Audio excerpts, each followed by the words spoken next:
1998 and 1999, there was an intense effort within the State Department to assess the safety of embassies around the globe and to make improvements.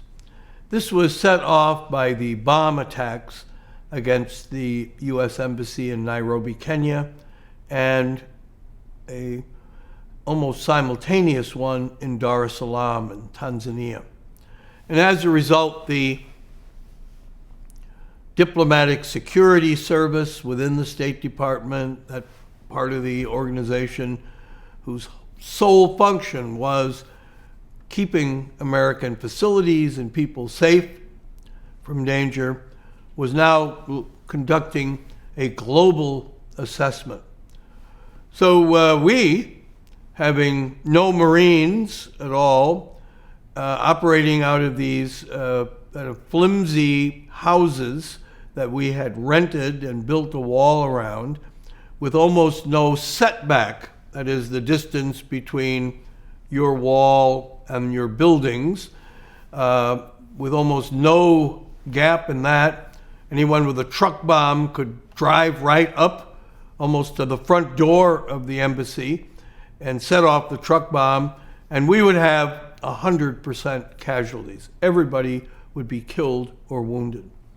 So we assumed that the diplomatic security team, that when it was going out and doing assessments and making recommendations for improvements, we'd be at the top of the list. They'd be coming soon. And we were stunned when we found out that after the first cut and a list was published of where they were going to look at embassies, we weren't even on it.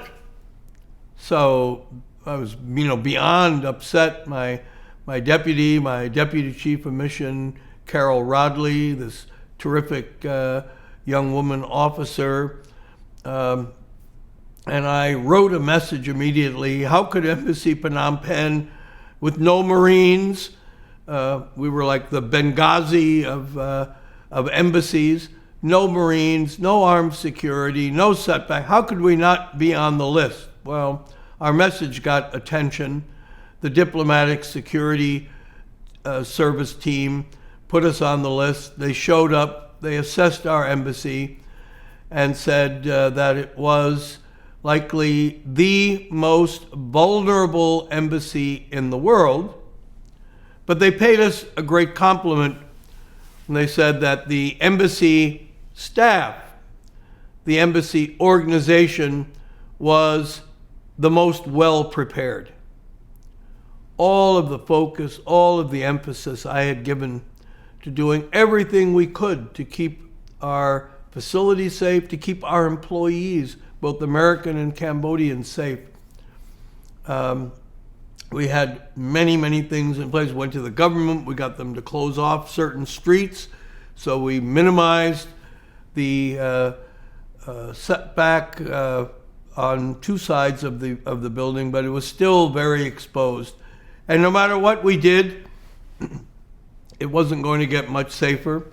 But the State Department officials in Washington, after reading the account from the diplomatic security team, they sent a message saying, we want to provide money and assistance to make improvements to your situation, to make enhancements to Embassy Phnom-Penh security so that we can increase the protection you have.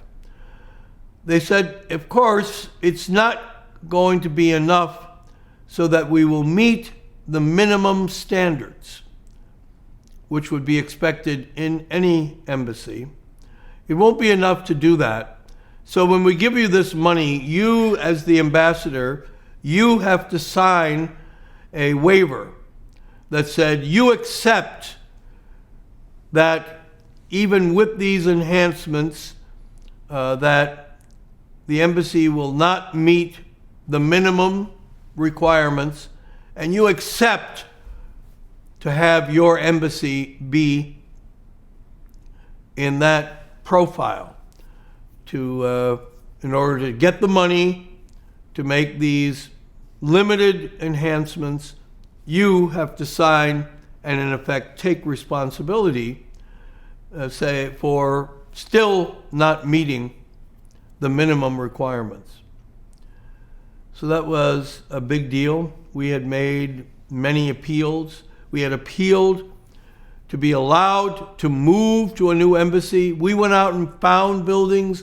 Carol Rodley and I would look around. We discovered buildings where the embassy could move, where secure facilities could be rather easily installed. We found money from other agencies that were present in our embassy. They said, we got the money to put this up. The State Department said, no, you have to stay where you are. And what you have to do is sign these waivers. So I thought about this overnight. In the morning, I called a staff meeting of all of the Americans, and I explained to them that I now had two choices. That I could follow orders, because I had gotten orders in an official State Department message with Madeleine Albright's name at the bottom. Not that she had signed off on the message, but all messages coming from the State Department were orders, bore the secretary's name at the bottom. So that was the authority that was ordering me to accept the money, make these limited improvements, and sign the waivers. And I said, I have that choice. I can do that. That's what's expected of me in Washington, to follow orders, follow directives. But that will leave you, my employees, vulnerable. And my obligation is to you and to keeping you safe. So I am going to write to the Secretary of State in what's known as the dissent channel. Those are messages in which you object to policy, or which you say, I am not going to follow the directives I have received. I'm not going to follow your orders, Madam Secretary, because they would leave my employees vulnerable. And I told my employees assembled in this secure conference room that I chose them, I chose their well-being over following orders from the State Department. And so I wrote my message. It was polite, but firm. Messages in the dissent channel only go straight to the Secretary of State's office. There are only a few people who get to see it. I didn't go to the press. I didn't make a public deal about it. But it said that I had two choices, and that I chose my employees' well-being, and therefore I refuse to implement the orders I have received. I refuse to sign the waivers. And then my deputy, Carol Rodley, drafted a message to send in the dissent channel. And I said, don't do this. My message is gone. You're a young officer. They may remove me. They may end my career for this. But you're young. You have a lot of your career ahead of you. And she said, I'm writing to them.